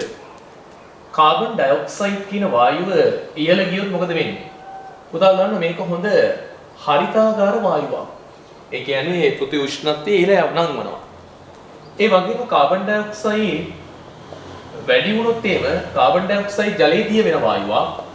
ඒකෙන් හැදෙනවා කාබොනික් අම්ලය. එතකොට මේ කාබොනික් අම්ලය දුබල අම්ලයක් නිසා ඒවා ආංශිකව අයනීකරණය වෙන්න ගන්නවා. මෙන්න මේ ක්‍රියාවලිය සිද්ධ වෙන්න පුළුවන්. ඊළඟට නැවතත් මේ බයිකාබොනේට් අයන මේ විදියට වියෝජනය වෙන්න පුළුවන්. විඝටනය වෙන්න පුළුවන්. right. එහෙනම් පැහැදිලි ඒ මුහුදු ජලයේ ආම්ලිකතාව ඉහළ යාමට දායක වේ. මොන ජලය ගත්තත් කාබන් ඩයොක්සයිඩ් ජලයේ දිය වෙන ප්‍රමාණය වැඩි වෙනවා. ඒ නිසා ආම්ලිකතාව වැඩි වෙනවා. ඒක හරි. ඒ ජල පද්ධති වල කඨිනත්වය අඩු කරන්නේ නැහැ. පුදුම මතක් කරගන්න කඨිනත්වයේ කෙරෙහි බලපාන්නේ ජලයේ ද්‍රාවණගත මැග්නීසියම් හා කැල්සියම් අයන පැවතීම. මේගොල්ලෝ ඉන්නව නම් කඨිනත්වය ඇති වෙනවා. හැබැයි කඨිනත්වය ඇති වෙනකොට මැග්නීසියම් අයන හෝ කැල්සියම් අයන බයිකාබනේට වශයෙන් තිබුණාම එතන ඇති වෙනවා తాවකාලික කඨිනත්වයක්. එතකොට දැන් කාබන් ඩයොක්සයිඩ් සාන්ද්‍රය වැඩි වෙනකොට ජලයේ ද්‍රාවණගත බයිකාබනේට් ටික වැඩි වෙන්න ගන්නවා. එහෙම වුණොත් කඨිනත්ව කියන ක්‍රියාවලිය කියුල් ගතිය වැඩි වෙනවා කියලා පැහැදිලි. එන වැරදි. සූර්යාගෙන් පැමිණෙන අල්ට්‍රාවයලට් කරන අවශෝෂණය කරනවලු. කාබන් ඩයොක්සයිඩ් සූර්යාලෝකයෙන් ලැබෙන අල්ට්‍රාවයලට් ප්‍රබල අවශෝෂණය කරන්නේ නැහැ. මොකද මේක හරිතාගාර වායුවක් නිසා ඒගොල්ලෝ දිගු තරංගයි අවශෝෂණය කරන්නේ. ඒතර සූර්යාගෙන් එන්නේ කෙටි තරංග. සංකේතයෙන් වැඩි ශක්තියෙන් වැඩි කෙටි තරංග. කෙටි තරංග අවශෝෂණය කර ගැනීම හැකියාවක් හරිතාගාර වායුවට නැහැ. ඒ අම්ල වැසි වලට දායක නොවේ. පැහැදිලි. කාබන් ඩයොක්සයිඩ් ජලයේ දිය වුණාම හැදෙන කාබොනික් අම්ලයේ දුබල අම්ලයක්. යම්කිසි වැස්සක් අම්ල වැස්සක් වෙන නම් ඒ වැසි ජලයේ pH අගය 5ට වඩා අඩු වෙන්න ඕන. වැසි ජලයේ pH අගය 5ට වඩා අඩු වෙන්න ඕන. නමුත් කාබන් ඩයොක්සයිඩ් ජලීය ද්‍රාවණයක් ගත්තොත් එහෙම pH අගය 5යි 6යි අතර අගයක්. ඒ නිසා කාබන් ඩයොක්සයිඩ් අම්ල වැසි කෙරේ බලපාන්නේ නැහැ. ඒ නිසා උත්තරය 4 කියලා පැහැදිලි. ප්‍රශ්න අංක 37. 3D මූලද්‍රව්‍යයන් සම්බන්ධයෙන් පහත දැක්වෙන කුමන ප්‍රකාශය නිවැරදිද කියලා යහන්න. 3D මූලද්‍රව්‍ය අතරින් ඉහළම පළවෙනි අයනීකරණ ශක්තිය සින්ක්ට ඇත. පුතාලා දන්නවා සින්ක් ඉලෙක්ට්‍රෝන වින්‍යාසය 4s2යි 3d10යි. එයා ස්ථායී වින්‍යාසයක පවතී. ඒ කියන්නේ මෙයාගෙන් එක ඉලෙක්ට්‍රෝනයක් පිට කරන්න අමාරුයි. පළවෙනි ඉලෙක්ට්‍රෝනේ පිට කරන්න අපහසු නිසා මෙයාගේ ප්‍රථම අයනීකරණ ශක්තිය බෙහෙවින් ඉහළ අගයක් ගන්නවා. ඒ වගේම සින්ක් ඉන්නේ 3d වල අවසානයේ. පරමාණු කාර්යයක් ආවර්තයක් ඉදිරියට අඩු වෙනවා. ඒතර අනිත් තැනට සාපේක්ෂව සින්කේ පරමාණු කාර්යයක් අඩු වෙනවා. ඒ නිසා මොකද වෙන්නේ? න්‍යෂ්ටියේ තියෙන ආකර්ෂණ බලයත් වැඩි වෙනවා. ඉලෙක්ට්‍රෝන පිට කිරීමට අපහසුයි. ඒ නිසා පළවෙනි අයනීකරණ ශක්තිය වැඩි වෙන්න ඕන. ඒක හරි. ප්‍රධාන කාණ්ඩයේ S සහ P ගුණ වලට මෙන් නොව 3D ගුණයේ ලෝහ අයන උච්ච වායු වින්‍යාසයක් ලබා ගන්නේ කලාතුරකින්. ඒක හරි. සාමාන්‍ය D ගුණේ ගොඩක් අය උච්ච වායු වින්‍යාස ගන්න නැහැ. දැන් සරලම උදාහරණය ෆෙරස්. මේක උච්ච වායු වින්‍යාසයක් නෙමෙයි. මොකද යකඩ ගත්තොත් 4s2 3d6. ඒතර අවසාන කවච ඉලෙක්ට්‍රෝන දෙක පිට වුණා කියලා ලැබෙන උච්ච වායු වින්‍යාසයක් නෙමෙයි. ගොඩක් අය ලැබෙන්නේ නැහැ. හැබැයි ටයිටේනියම් ගත්තොත් 4s2 3d2. එයාගේ ධන 4ම ගියොත් ඉලෙක්ට්‍රෝන දෙකම ගියොත් අන්න එයාට ලැබෙනවා ආගන්ගේ උච්ච වායු වින්‍යාසය. 4s බිඳුව. ඒතර අන්තිමේට තියෙන්නේ 3d බිඳුවක් වෙලා අන්තිමේට ඉතුරු වෙන්නේ මොකද්ද? 3p6. ඒ කියන්නේ ආගන් වින්‍යාස වෙනවා. ගොඩක් අයට D ගුණයේ උච්ච වායු වින්‍යාස ලැබෙන්නේ නැහැ. 3D ගුණයේ මූලද්‍රව්‍ය විද්‍යුත් ඍණතාව S වලට වඩා වැඩි. ඔව්. S වලට වඩා D ගුණයේ මූලද්‍රව්‍ය වල ඍණතාව වැඩි. ඒ ඍණතාව වැඩි නිසා තමයි ඔක්සෝ ඇනයින හදන්නේ. ඒ වගේම පරමාණු කාර්යය ගත්තොත් S ගුණයේ මූලද්‍රව්‍ය පරමාණු කාර්යයන්ට වඩා අඩුයි. ඔව්. ලොකුම පරමාණු කාර්යයක් තියෙන්නේ S ගුණයේ කට්ටියට. ඒවත් පළවෙනි කාණ්ඩේ කට්ටියට. එහෙනම් ඒකත් හරි. අවර්ණ සංයෝග සාධන 3D ගුණයේ මූලද්‍රව්‍ය වන්නේ ටයිටේනියම් සහ සිංක්. නෑ. ටයිටේනියම් ගොඩක් ටයිටේනියම් සංයෝග වර්ණවත්. හැබැයි ටයිටේනියම් ධන 4 අවස්ථාවට විතරක් ආන්තරික ලක්ෂණ නැති නිසා ඒක අවර්ණයි. ඒ නිසා ඒ කතාව වැරදි. සිංක් කියන එක නම් කොහොමත් ආන්තරික මූලද්‍රව්‍ය නෙවෙයි. ඒ නිසා ඒක අවර්ණයි. ඒ නිසා උත්තරය A B C නිවැරදි. ඒ නිසා උත්තරේ 5. ප්‍රශ්න අංක 38 බලමු. සංතෘප්ත වාෂ්පීරණය P0A P0B තියෙනවලු. A සහ B ද්‍රව දෙකක් තියෙනවා. ඒතකොට A කියන ලිපිඩ් එකයි B කියන ලිපිඩ් එකයි වාෂ්ප වෙනවා. හැදෙනවා A ගේ ගෑස්. මෙතන හැදෙන B ගේ ගෑස්. මෙලෙස පරිපූර්ණ ද්‍රාවණයක් හදනවා. පුදුලට මතක් වෙන්න ඕනේ පරිපූර්ණ ද්‍රාවණයක තියෙන විශේෂම ලක්ෂණය තමයි අන්තරණුක ආකර්ෂණ බල සමානයි. A ගේ ආකර්ෂණ බලයි B ගේ ආකර්ෂණ බලයි සමානයි. බොහෝ දුරට සමානයි. ඒ නිසා මේ දෙක මිශ්‍ර කරාම ලැබෙන ද්‍රාවණය පරිපූර්ණයි. හැබැයි සංවෘත භාජනයක් තුල A හා B ද්‍රවයන් ඒවායේ වාෂ්ප කලාපය සමග සමතුලිතව ඉන්නවලු. අන්න දැන් සමතුලිතව ඉන්නවලු. භාජනයේ පරිමාව වැඩි කරනක උෂ්ණත්වය වෙනස් කරන්නේ නැහැ. උෂ්ණත්වයේ නියත නම් හොඳට මතක තියාගන්න ඕනේ සංතෘප්ත වාෂ්ප පීඩනය P0 සංතෘප්ත වාෂ්ප පීඩනයේ නියතය. P0 කියන එක උෂ්ණත්වයේ මත රඳා පවතී. උෂ්ණත්වයේ නියත නම් සංතෘප්ත වාෂ්ප පීඩනය වෙනස් වෙනවා. හැබැයි දැන් පුතල්ට තේරෙන්න ඕන මෙතනදී A ගේ වාෂ්ප වීම කෙරෙහි බලපාන්නේ පෘෂ්ඨයේ තියෙන B ගේ අණු ටික. දැන් මේ ද්‍රව පෘෂ්ඨය ගත්තොත් මේකේ Aත් ඉන්නවා Bත් ඉන්නවා. Aත් ඉන්නවා Bත් ඉන්නවා. එතකොට දැන් මේ පෘෂ්ඨයේ A වාෂ්ප වෙනකොට B යට බාධාවක්. B වාෂ්ප වෙනකොට A යට බාධාවක්. දැන් මොකේ පරිමාව වැඩි කරත් මොකද වෙන්නේ? පෘෂ්ඨයේ ව්‍යාප්ත වෙලා තියෙන අණු සංඛ්‍යාව වෙනස් වෙනවා. එතකොට ඉස්සල විදියට වඩා දැන් වාෂ්ප වෙන විදිය පොඩ්ඩක් වෙනස් වෙනවා. හැබැයි P0A P0B වෙනස් වෙන්නේ නැත. එතකොට දැන් වාෂ්ප කලාපයට ගත්තොත් එහෙම කලින් තිබ්බ A කලින් තිබ්බ Bට වඩා අලුත් අවස්ථාවේ වාෂ්ප කලාපයේ ප්‍රමාණය වෙනස් වෙනවා. ඒකට හේතුව පරිමාව වැඩි කරනකොට අර පෘෂ්ඨය පුරා පැතිරලා තියෙන අණු ගාන වෙනස් වෙනවා. ඒතර වාෂ්ප කලාපයේ මවුල භාග වෙනස් වෙනවා කියන්නේ ද්‍රව කලාපයේ මවුල භාගات වෙනස් වෙන්න ඕන කියන එක. ඉතාල සරලයි. ආය සම්තුලිත අවස්ථාවට ආව මොකද වෙන්නේ කියලා. එනම් බලමු පළවෙනි එක. A හා B යම් ප්‍රමාණයක වාෂ්ප කලාපයට යන අතර ද්‍රව කලාපයේ සංවිධය නොවෙනස්ව පවතී. වැරදි. ද්‍රව කලාපයේ සංවිධියත් වෙනස් වෙන්න ඕන වාෂ්ප කලාපයේ සංවිධියත් වෙනස් වෙන්න ඕන. ඇයි? ද්‍රව කලාපයේ මවුල භාගවල එකතුවත් එක වෙන්න ඕන වාෂ්ප කලාපයේ මවුල භාගවල එකතුවත් එක වෙන්න ඕන.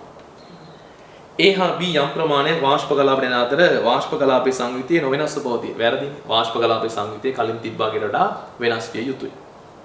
A හා B යම් ප්‍රමාණයක වාෂ්ප කලාපයට යන අතර ද්‍රව කලාපයේ සංවිධිය වෙනස් වේ. ඔව් ද්‍රව කලාපයේ සංවිධිය වෙනස් වෙනවා වාෂ්ප කලාපයට වැඩි ප්‍රමාණයක් තමයි යන්න පුළුවන්. වාෂ්ප කලාපයට යන අතර වාෂ්ප කලාපයේ සංවිධියත් වෙනස් වේ.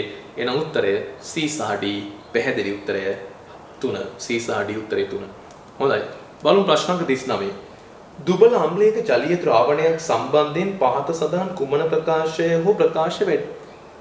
දුබල අම්ලයක්. අපි සරඹ ගමුක ඇසිඩික් කියලා. දුබල අම්ලයක් ගත්තම ඔයගොල්ලෝ දන්නවා ඒක ආංශිකය අයනීකරණය වෙන හින්දා ජලීය ද්‍රාවණයේ තියෙන අයන ප්‍රමාණය ටිකක් අඩුයි. මේව දුබල විද්‍යුත් විච්ඡේදය. විද්‍යුතයේ සන්නයනය කරන්නේ අඩු ප්‍රමාණයක්. මොකද මේකට හේතුව මේගොල්ලෝගේ අයනීකරණය වීමෙන් ලැබෙන අයන ප්‍රමාණය අඩුයි. එහෙනම් මේගොල්ලෝ කියනවා මෙහෙම. දුබල අම්ලයේ සාන්ද්‍රණය අඩු වන විට ද්‍රාවණයේ සන්නායකතාව වැඩි වේ. දුබල අම්ලයේ සාන්ද්‍රණය අඩු කරනකොට සන්නායකතාව වැඩි වේලු. වැරදිනේ. අඩුම ගන්න සාන්ද්‍රණය වැඩි කරොත් ලැබෙන අයන සාන්ද්‍රණය ටිකක් හරි තව වැඩි වෙනවා. අයන සාන්ද්‍රණය වැඩි වුණොත් තමයි සන්නායකතාව වැඩි වෙන්නේ. සන්නායකතාව රඳාපවතින ප්‍රධාන ශාකක කීපයක් තියෙනවා. එකක් ද්‍රාවණයේ අයන සාන්ද්‍රණය. ඒ වගේම පද්ධති උෂ්ණත්වය. ඒ වගේම ගන්න විද්‍යුත් විච්ඡේදය. මේවා මත අයන විද්‍යුත් සන්නායකතාව තීරණය වෙනවා. උෂ්ණත්වය වැඩි වෙන විට ද්‍රාවණයේ සන්නායකතාවය වැඩි. ඔව් ඒක හරි. උෂ්ණත්වය වැඩි කරන්න මොකද වෙන්නේ? හොඳ ආයන සංචරණයක් වෙනවා. ආයන වල ගමන් කිරීමේ හැකියාව වැඩි වෙනවා. එහෙනම් හොඳ ආයන සංචරණයක් සිද්ධ වෙනවා කියලා කියන්නේ අනිවාර්යයෙන්ම මොකද වෙන්නේ? ද්‍රාවණයේ සන්නායකතාවය වැඩි වෙනවා. ඒ වගේම සාමාන්‍යයෙන් අපි කතා කරන්නේ ජලීය ද්‍රාවණ. එතකොට උෂ්ණත්වය වැඩි කරනකොට මේ ජලයෙන් ලැබෙන අයන සාන්ද්‍රණයත් වැඩි වෙනවා. මොකද ජලයේ විකරණය තාම අවශෝෂකයිනේ. ඒක සමුද්‍රිකතාව ඉස්සරහට යනවා. ඒතකොට ජලයෙන් ලැබෙන එක්ස්ප්ලස් සාන්ද්‍රණයත් වැඩි වෙන්න ගන්නවා. ඒ නිසා සන්නායකතාව වැඩි වෙනවා. ඒ වගේම දරුවෝ මතක තියාගන්න ඕනේ හොඳින් ජලීය ද්‍රාවණයේ විද්‍යුත් සන්නායකතාව පෙන්වන්න කවුද? H+ සහ OH- හොඳ විද්‍යුත් සන්නායකතාව පෙන්වනවා. ද්‍රාවණයට වැඩිපුර ජලය එකතු කරනකොට ද්‍රාවණයේ සන්නායකතාව අඩු වෙනවලු. නමුත් දුබලාම්ලේ විකරණ භාගය වැඩි වෙයි. ඒක හරි. වැඩිපුර ජලය දානකොට මොකද වෙන්නේ? මේක තනුක වෙනවා. එතකොට වැඩිපුර ජලය ද්‍රාවණ දානකොට මේක තනුක වෙනකොට මොකද වෙන්නේ? අර අයන අතර තියෙන අන්තර් ක්‍රියාව දුර්වල වෙනවා. ඒතර අයන අතර හොඳ අන්තර් ක්‍රියාවක් තිබ්බොන්නේ හොඳින් විද්‍යුතේ සන්නායනය කරන්න පුළුවන්. ඒතර තනුක වෙනකොට මොකද වෙන්නේ? අර අයන අතර තියෙන ආකර්ෂණ බලය අන්තර් ක්‍රියා බල අඩු වෙන්න ගන්නවා. ඒතර විද්‍යුත් සන්නායකතාව අඩු වෙනවා. ඒක හරි. හැබැයි විකටන භාගය වැඩි වෙනවා. ඔස්වල්ගේ තනුක කරන නියමයට අනුව මතක ඇති ඇල්ෆා සමානයි මූල kV. තනුක කරන්න මොකද වෙන්නේ? විකටන ප්‍රමාණිත වැඩි වෙනවා. හැබැයි ගත්ත කලින් තිබ්බ ප්‍රමාණයම තමයි තියෙන්නේ. නමුත් තනුක කරන්න ආයේ විකටන වෙන ප්‍රමාණය වැඩි වෙනවා. ඒ නිසා විකටන භාගෙත් මොකද වෙන්නේ? වැඩි වෙන්න ඕන. ආරම්භක ගාන වෙනස් වෙන්නේ නැහැ. කැඩිච්ච ප්‍රමාණය වැඩි වුණා. එන විකටන භාගෙත් වැඩි වෙනවා. ඒක හරි. ඊළඟට දුබල අම්ල ද්‍රාවණයට සෝඩියම් ක්ලෝරයිඩ් දැම්මොත් සන්නායකතාව අඩු වේ. සම්පූර්ණයෙන් වැරදිනේ. සෝඩියම් ක්ලෝරයිඩ් කියන්නේ ජලය හොඳින් දිය වෙන එක. ලැබෙන අයන සාන්ද්‍රණය තවත් වැඩි වෙන්න ඕන. විද්‍යුත් සන්නායකතාව වැඩි වෙන්න ඕන. පැහැදිලි උත්තරය P හා C කියලා. ප්‍රශ්න අංක 40 බලමු. මේ දීලා තියෙන සංයෝගයේ මම අඳිනවා මෙන්න මේ විදිහට. මේ දීලා තියෙන සංයෝගය මම මේ විදිහට අඳිනවා. පුතාලට පේන වෙද්දි මේක දැක්කම මේ දීලා තියෙන සංයෝගය මම මේ විදිහට ඇඳගත්තේ පුතාලට යම් දෙයක් පහදන්න ඕන හින්දා ඔන්න මම සංයෝග දිග හැරලා ඇඳගත්තා. ඕක දිහා හොඳට බලන්න. right. මේක ජ්‍යාමිතික සමාවයවිකතාව පෙන්නයි. පුතාලට මතකයි ජ්‍යාමිතික සමාවයවිකතාව පෙන්නනම් කාබන් කාබන් ඩබල් බොන්ඩ් එකක් තියෙන්න ඕන. මේ කාබන්ට සම්බන්ධ වෙච්ච කාණ්ඩ දෙකත් අසමාන වෙන්න ඕනේ. මේ කාබන්ටත් සම්බන්ධ වෙච්ච කාණ්ඩ දෙක අසමාන වෙන්න ඕනේ. ඒක හරි. එහෙනම් ජ්‍යාමිතික සමාවයවිකතාව පෙන්නයි කියන එක හරි. ප්‍රකාශ සමායකතාව නොපෙන්වයි. පුතාලට මතක් වෙන්න ඕනේ ප්‍රකාශ සක්‍රිය වෙන්න නම් මේ වගේ අසමමිතික කාබන් පරමාණුවක් තියෙන්න ඕන. මේ කාබන්ට සෙට් වෙච්ච කාණ්ඩ හතරම වෙනස් වෙන්න ඕන. ඒ වගේ තැනක් විතර නැද්ද බලන්න. මෙන්න මේ කොටු කරන එක අසමමිතික කාබන් කෙනෙක්. එකක් මේක, දෙක, තුන, ඉතුරු ඔක්කොම තමයි ඊළඟ කෑලි. එහෙනම් ප්‍රකාශ සක්‍රියයි. නොපෙන්වයි කියන එක වැරදි. PCC දාලා ප්‍රතික්‍රියා කරාම ලැබෙන ඵලය ප්‍රකාශ සමායකතාව පෙන්වයි. පුතාලට මතක් වෙනවා PCC දැම්මම වෙන්නේ මෙන්න මේ ද්විතීක මධ්‍යසාරය ඔක්සිකරණය වෙලා නැවත ලැබෙනවා මෙතන කීටෝනයක්. එතකොට මෙතන ලැබෙන කොටස මොකද්ද? නැවත මෙතන ලැබෙන්නේ CH2 මෙතන කීටෝනයක් CH3. පුතාලට පේනවා PCC දාලා රත් කරාම මේක කීටෝනි බවට පත් වුණාම මේ කෑල්ලම තමයි උඩ තියෙන්නේ. මේ කෑල්ල උඩ තියෙනවා. එතකොට යාට නැවත ජ්‍යාමිතික සමායකතාව පෙන්වන්න බෑ. ඇයි මේ දෙක සමානයි? ඒකත් පැහැදිලි. පෙන්වයි කියන එක වැරදි. PCC එක ප්‍රතික්‍රියා කරාම ලැබෙන ඵලයේ ජ්‍යාමිතික සමායකතාව නොපෙන්වයි. ඒක හරි. ඒ නිසා උත්තරය A සහ D උත්තරය 4. හැබැයි පුතේ මේක ජ්‍යාමිතික සමායකතාව පෙන්වන උනාට මේක සිස්ටාන්ස් අඳින්න බෑ. මොකද සමාන දෙන්නේ කියලා පැත්තේ නෑනේ. ඒතර මෙතන සිස්ටාන්ස් view අඳින්න බෑ. හැබැයි ජ්‍යාමිතික සමානතාව පවතින. හොඳයි ප්‍රශ්න අංක 41 බලමු.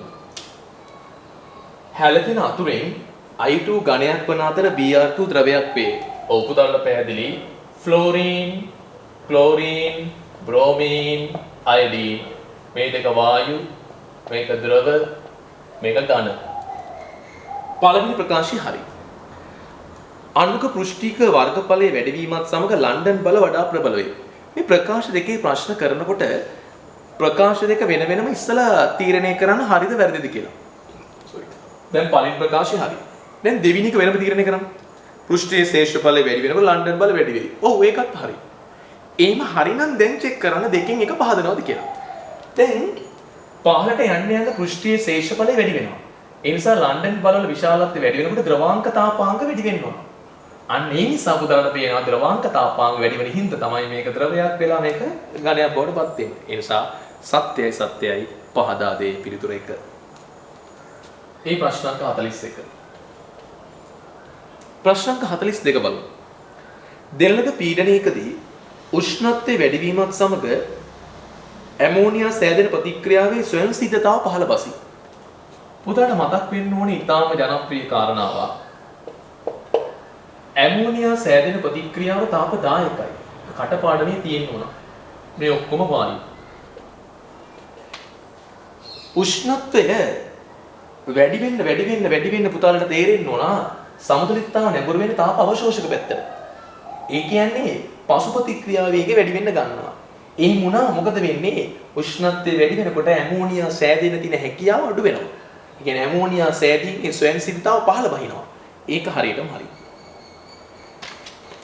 දෙවෙනි ප්‍රකාශය බලමු. ඇමෝනියා ලබා දෙන නයිට්‍රජන් සහ හයිඩ්‍රජන් අතර ප්‍රතික්‍රියාව එන්ට්‍රොපි වෙනස ඍණයිලු. හරිද බලන්න? එන්ට්‍රොපි. වායුමය අණුසංඛ්‍යාව අඩු වෙනවා නම් එන්ට්‍රොපිය ඍණයි. වායුමය අණුසංඛ්‍යාව වැඩි වෙනවා නම් ඵල සෑදෙනකොට එන්ට්‍රොපිය ධනයි. ඒකනේ සරල සිද්ධාන්තය.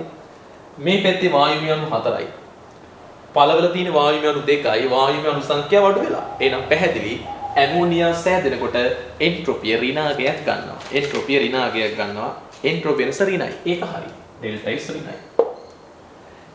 දැන් එහෙම ඍණ වෙන හින්දාද ස්වයංසිද්ධතාව පහළ බහින්නේ උෂ්ණත්වය වැඩි වෙනකොට. දැන් ඩෙල්ටා G සමානයි ඩෙල්ටා H ඍණ T ඩෙල්ටා S නේ. පුතාලට පේනවා මේකේ එන්තැල්පි විපර්යාසය ඍණාගය. ඍණ එන්ට්‍රොපි විපර්යාසය ත්‍රිණාගය. එන පුතාලට තේරෙනවද? උෂ්ණත්වය වැඩි කරන්න මොකද වෙන්නේ? මේක ඍණ වෙච්ච නිසා ඍණයි වැඩි කරාම ධන වෙනවා. මේක ඍණ වෙච්ච නිසා උෂ්ණත්වය වැඩි වෙන ඍණයි ධන වෙනවා. එතකොට මොකද වෙන්නේ? මේ සමස්ත උත්තරේ ඍණ ගතිය අඩු වෙන්න ගන්නවා. සමස්ත පිළිතුරේ ඍණ ගතිය අඩු වෙන්න ගන්නවා කියන්නේ මොකද වෙන්නේ? ඩෙල්ටා G අඩු වෙන්න ගන්නවා ඍණ ගතිය. ඒ කියන්නේ ස්වයංසිද්ධතාව අඩු වෙන්න ගන්න. එනවා පැහැදිලි පහදා දෙනවා කියන එක. උත්තරය 1. සංගන්ධ තෙල් ශාකමය ද්‍රව්‍ය වලින් සාමාන්‍ය නිස්සාරණය කරන්නේ හුමාලාස්වනේ මගින්. හොඳට මතක තියාගන්න. සගන්ධ තෙල් කියන්නේ වාෂ්පශීල තෙල් විශේෂයක්. ඒක ශාක හෝ සතුන්ගෙන් ලබා ගන්න තෙල් විශේෂයක්. සගන්ධ තෙල් ජලයේ අමිශ්‍රයි. ජලයේ තියෙන්නේ නැහැ. ඒ නිසා සගන්ධ තෙල් ජලයේ අමිශ්‍ර නිසා ඒ අමිශ්‍රය වෙන් කරන අපි භාවිතා කරන හුමාලාස්වණය ඒක හරියටම හරි. සගන්ධ තෙල් වලට ජලයේ ඉහළ ද්‍රව්‍යතාවක් ඇත. පැහැදිලි ඒක වැරදි කියලා. උත්තරය සත්‍යයි අසත්‍ය. ප්‍රශ්න අංක 44. ස්වයංසිත ප්‍රතික්‍රියාවක් සඳහා තත්වයන් කුමක් වුණත් සෑම විටම ඍණ ගිබ්ෂක් වෙනසක් ඇත. පුතාලා තේරෙන එක වැරදි කියලා නේ. ගිබ්ෂක්තිය කියන්නේ ඩෙල්ටා G සමානයි ඩෙල්ටා H ඍණ T ඩෙල්ටා S. එතකොට පුතාලට තේරෙනවා ස්වයංසිත ප්‍රතික්‍රියාවක් සඳහා තත්වයන් මොකක් වුණත් සෑම විටම ඍණ ගිබ්ෂක්තිය මේක හැමතිස්සෙම ඍණලු. පුතාලට තේරෙනවා මේ ඍණ ගතිය වෙනස් කරන්න පුළුවන් උෂ්ණත්ව වෙනස් කරලා. උෂ්ණත්ව වෙනස් කරලා වැඩි කරලා අඩු කරලා අනිවාර්යයෙන් මොකද වෙන්නේ මේ ලැබෙන ලකුණ අපිට වෙනස් කරගන්න පුළුවන්. ඒතර මේ ලැබෙන ලකුණේ අවසාන ලකුණ ධන වුණොත් ස්වයංසිද්ධ වෙන්නේ නැහැ. ඒ කියනවා ස්වයංසිද්ධ ප්‍රතික්‍රියාවක් සඳහා තත්වයන් කුමක් වුණත් හැමතිස්සෙම ඍණ ගිබ්ෂක්තිය කියලා කියන්න බෑ. දැන් ස්වයංසිද්ධ වෙනකොට ඩෙල්ටා G ඍණයිනේ. හැබැයි මෙන්න මේ ඩෙල්ටා S වල ලකුණ මත ඩෙල්ටා S වල ලකුණ මත ඩෙල්ටා H වල ලකුණ මතයි මේ උෂ්ණත්ව වෙනස් කරනකොට අවසානයේ ලැබෙන ලකුණ වෙනස් වෙනවා කියලා පැහැදිලි.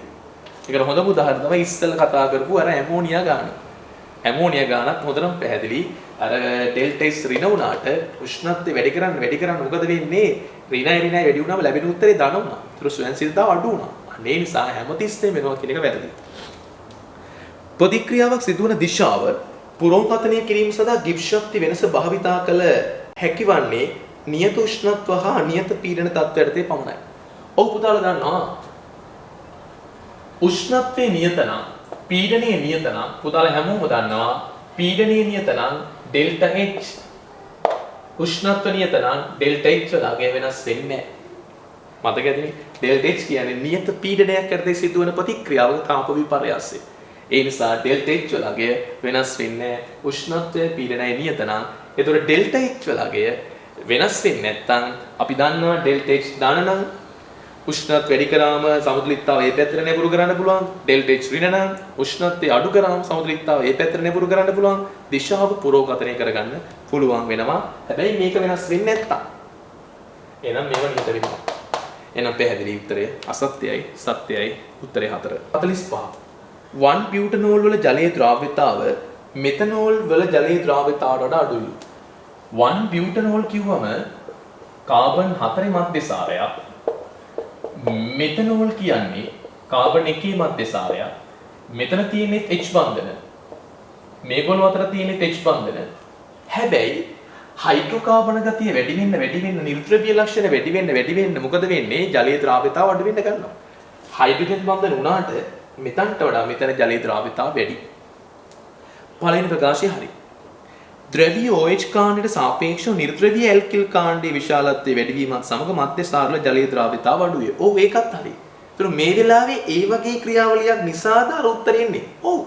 මෙන්න මේ කෑල්ල වැඩි වෙනකොට තමයි ජලයේ ද්‍රව්‍යතාව අඩු වෙන්නේ. සත්‍යයි නිවැරදිව පහදා දෙයි. උත්තරය 1. හොඳයි ප්‍රශ්න අංක 46. මෙම ප්‍රතික්‍රියාව න්‍යෂ්ඨකාමී ආකලනයක්ලු. පුතාලට පේනවා සම්පූර්ණයෙන් වැරදි කියලා. මේ ප්‍රතික්‍රියාවේ යාන්ත්‍රණයේ සරලව මම පෙන්නුවොත් පුතාලට මතක ඇති.